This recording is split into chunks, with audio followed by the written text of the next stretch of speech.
Hi, everybody. I'm Lester Holt, and this is Talking Dateline. Today we have Andrea Canning on to talk about her latest episode, The Betrayal of Sandra Birchmore. Good to have you here, Andrea. Thank you. Good to be here, Lester. If you haven't seen the episode, you can catch it on the Dateline podcast feed. Go there, give it a listen, and then come right back here. To recap the story before we get into the discussion, it was early 2021. 23-year-old teacher's assistant Sandra Birchmore didn't show up to school after a nor'easter, a major snowstorm had come through. She was found dead in her bedroom in what appeared to be a suicide, but that didn't add up for people who knew her or her loved ones. An incredible tale, Andrea. It looks like one that took a little bit of emotional toll on you at times. Oh, absolutely, Lester. I mean, we're dealing with such a young woman here, and this all started, according to law enforcement when she was a teenager. Her mother who suffered, her mother had health issues. She's passed away. Um, she was raising Sandra by all accounts, by herself. She had some help from the grandparents, but she wanted to give Sandra, an only child, a good life. And she wanted to make sure that she had the support. And, so not only did she do martial arts, but she also enrolled her in the Stoughton Police Explorers Program. She thought that this was going to be a great thing for her daughter. Yeah, a place where she'd be around responsible adults in theory. Exactly. And these Explorer programs are all over the country. So this was designed to help kids. And also it really motivated Sandra to want to be in law enforcement, or the military. So it's just, according to Chief McNamara from the Stoughton Police Department, everything went so wrong, because who she was exposed to in this program. I also thought it really interesting learning more about Sandra, and you talk about how young she is. At one point, the focus is on her tendency to overshare when she drops the bomb about expecting a baby. At the same time, she was rather secretive in other places. Yeah, it was kind of, there was a little irony there, right? With her privacy / oversharing. I mean, this is a girl who, I say girl, she's a woman, but she definitely had, childlike features. She looked very young. And I think she at times sort of maybe acted almost like a girl, right? Because she was almost naive, maybe. I mean, this is a young woman who went to her boss at school and said, I'm having a baby with a married man. I mean, right in that meeting. Almost inviting everyone to start figuring out who it is. Kind of. And I was a psychology major, by the way, in college. I am not a psychologist. Maybe just sort of, playing some guessing games here, but I don't know, maybe it was, she wanted a baby so badly because, maybe she was sort of missing that family element a little bit. Her mom had passed away and she was an only child, as I mentioned. And so I don't know, perhaps, having no siblings, I don't know, maybe this baby was filling some kind of a void. But she was very, very excited about it. It was interesting that, I mean, I think obviously losing anyone to suicide is difficult to accept. I think we understand that. But in this case, the family was very quick to go, no, this isn't her. She would not do this. Someone had to have done this. Yeah. I mean, there were a number of things happening. One was like Sandra the oversharer. They were like, if he broke up with her, she was upset. She would have told somebody. She was also so excited about the baby. That also didn't make sense to them. And the other thing that happened too was there was after the law enforcement left and some family members were cleaning up the apartment, they found this necklace on the floor. And they said that they went to the police and they said, we found this necklace and it's broken and it looks like, maybe there was a struggle. Like, does this mean anything? And the police, they said, didn't do anything about it, didn't seem interested. And then when the FBI got this expert on the case, the expert saw the necklace in the crime scene photos on her body. And the flamingo from the necklace was like around her stomach. And then to think that the police would not note that in their report. From all the reports that we've seen, there's no notation of that. Maybe that would be evidence. I mean, it's amazing how the family just kept pushing and pushing and, why is nothing happening? And they kept getting, well, the response was, it's been ruled a suicide. I want to ask you about the medical examiner.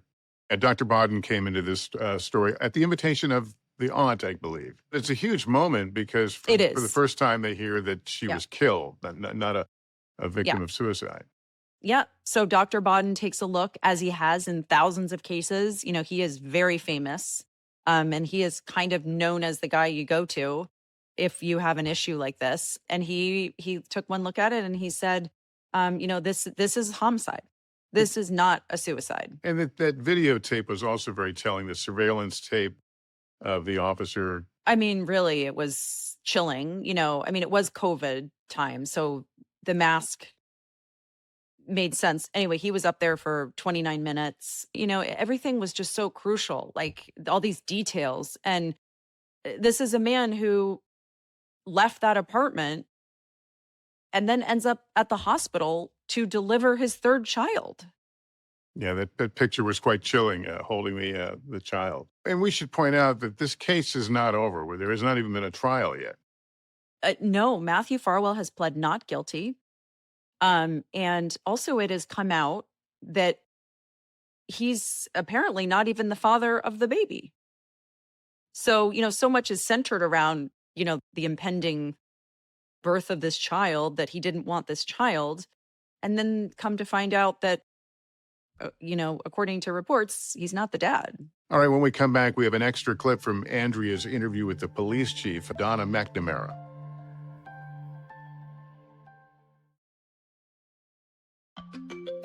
I want to get your sense of the police chief, Donna McNamara. Obviously, she figures huge in this case by going after her own officers. What were your thoughts about her? Yeah, this weighed very, very heavily on Chief McNamara. I could see it on her face. I mean, this was not something easy for her to talk about at all. And she really just said, I need to take a look at my department and what's going on here. And she launched that investigation. She hired outside consultants to come in. That's when she, just got all these text messages from Sandra and from Matthew Farwell. And what she found, she just described as absolutely disturbing.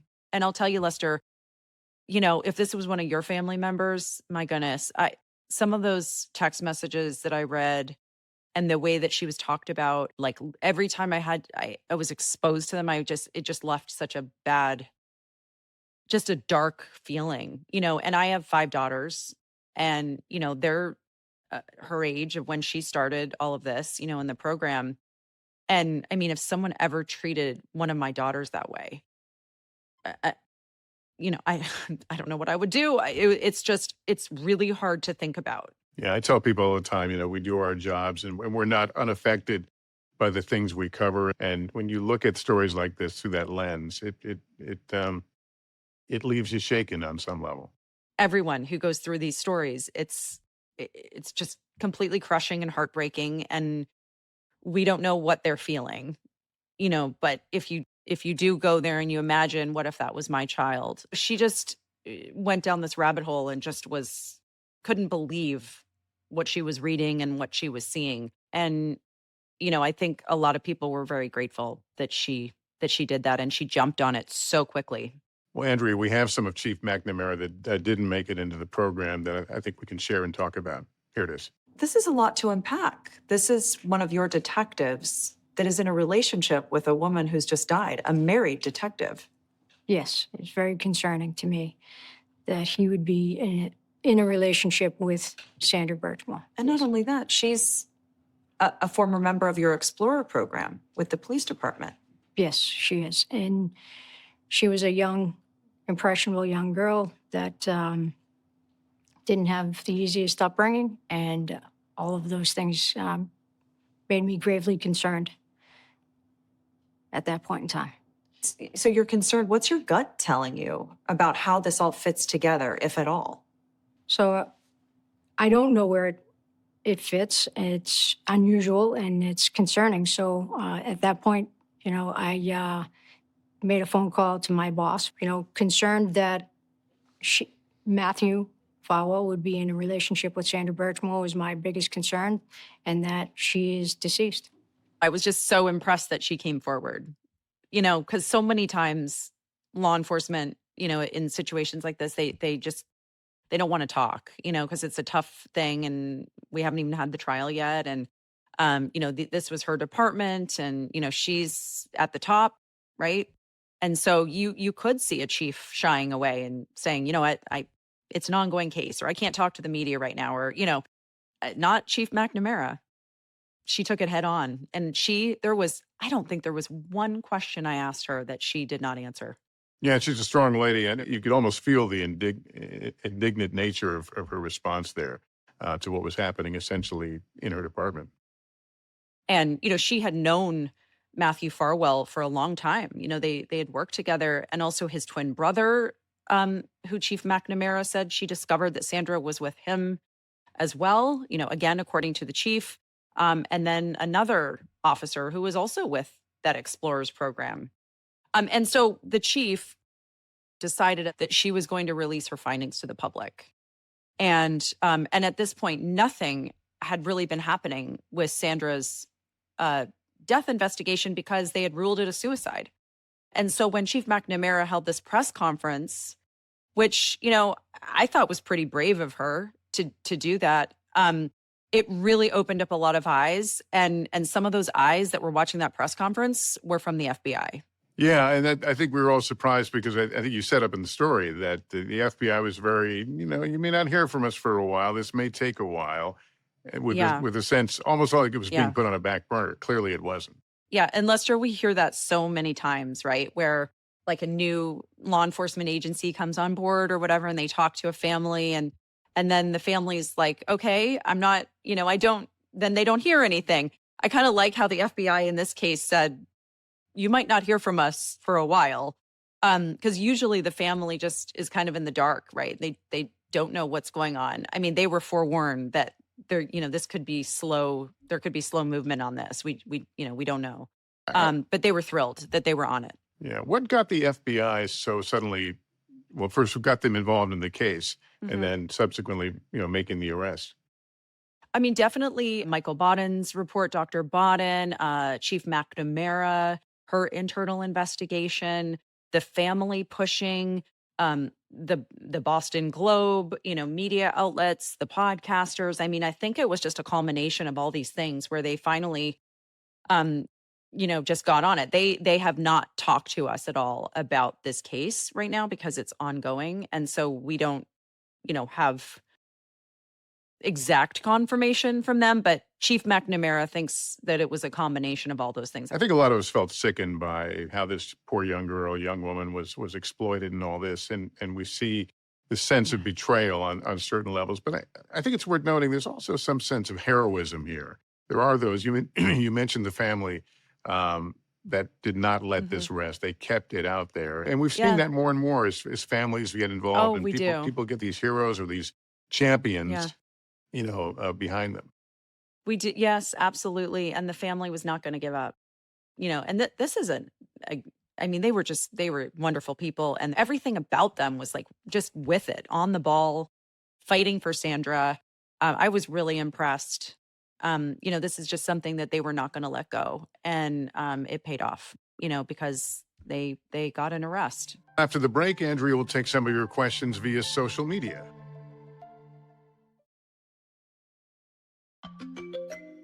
Okay, Andrea, we talked a few days ago about your episode, The Betrayal of Sandra Birchmore, and it has generated, as you might expect, a lot of questions from our viewers on social media. First one comes from @loves-to-golf-for-fun, who writes, did they ever find out who was the father of Sandra's baby? That is such a great question, Lester. And my dad, in fact, just yesterday had the same question. So if they have identified the father, it has not been released. The other thing that's kind of interesting too is, with Matthew Farwell heading to trial eventually, is this something that the defense would try to use, if they find out who the real father is? Would they bring that into the trial? I don't know, but you would think a defense attorney might latch onto that. So this is something that we'll, continue to watch out for in the coming months. Okay. Andrea, you have now covered a few cases in Massachusetts. And we got a question from Glam Mode who asked, which state tops the list for the most stories featured on your show? Do we keep track of that? Lester, it's not, there's no official number on that. I can speak somewhat anecdotally. There have been a lot of stories out of Florida, a lot of stories out of Texas, a lot of stories out of California. But I think that's a really good question and maybe something that we should look at some point, Yeah. I can also say I have done a ton of stories in upstate New York. Here's one from JJ Artist 74 who writes, what is the one crime that shook you to your core even today? Hmm. Yeah. I mean, sadly, there's a lot that I could list. I think one of them was a story that actually just re-aired not too long ago about a teacher in Texas, in Alney, Texas. I went to the prison and I interviewed her killer who confessed, which is unusual because usually when we go into prisons, the you know the person who's been convicted, the killer, is saying that they did not do it and here's why. And I loved her, I loved him. In this case, he said I did it, and this teacher was she was stabbed dozens of times, shot in the face as well, and hidden under a bunch of branches, taken out to a lake. And him describing the killing for me was a lot. My photographer afterwards said I need a shower. Like it was really tough to hear. And then even a friend who I told her about it. It hadn't even aired yet. And she said, I was scared when I went to bed last night after you telling me that story. It was a lot. We have a voicemail now question that comes from a viewer, Michaela, a big Dateline fan. Here it is. Hi, my name's Michaela. I'm a really big Dateline fan. My question is just when are you guys, or if you guys are coming to other states? It really comes out to be Michigan, so hopefully you guys are planning for other cities. Thank you.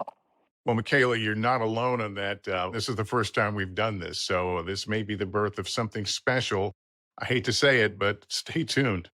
And Michaela, since you were unable to join us, we would like to personally say thank you to you for watching Dateline and for being such a big fan. And if it goes well, Lester, I'm sure there could be another one. As you said, stay tuned for that.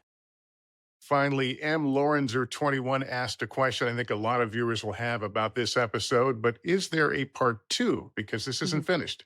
It is not finished. As I mentioned, Matthew Farwell still is heading to trial as of now. There could always be a plea agreement. But as of now, trial date has not been set, but we expect one to be set. And also, we want to follow up with all the people we interviewed. Angelique, Sandra's cousin, people like her, we would absolutely like to talk to them again about this case. And what we'd love to hear also from the Boston Globe in our second episode on this. They were instrumental, along with Angelique, in really bringing this case to the forefront and getting eyes on it and keeping the pressure on. And so I know the family is very grateful to the Boston Globe, and that the reporter on that story is someone we would love to talk to for a part 2. So we'll see where things go. And I would definitely say that you can expect one, and we'll see what happens. A lot to learn about that story still. Andrea, thanks very much. That's going to do it for Talking Dateline this week. Remember, if you have any questions about the stories we're covering or Dateline itself, reach us 24/7 on social media at Dateline NBC. There's also a number to call if you have questions for Talking Dateline. Leave a message for us in a voicemail at 212-413-5252 and send us a video on socials for a chance to be featured in a future episode. And before we go, the Dateline Live event we mentioned in Nashville is coming up very soon. It's this Sunday, September 28th. I'll be there with the rest of the Dateline crew, and you can still get tickets. Head to DatelineNBC.com/event. You can also find a link in the description of this episode. We will see you Fridays on Dateline on NBC. Thanks for joining us.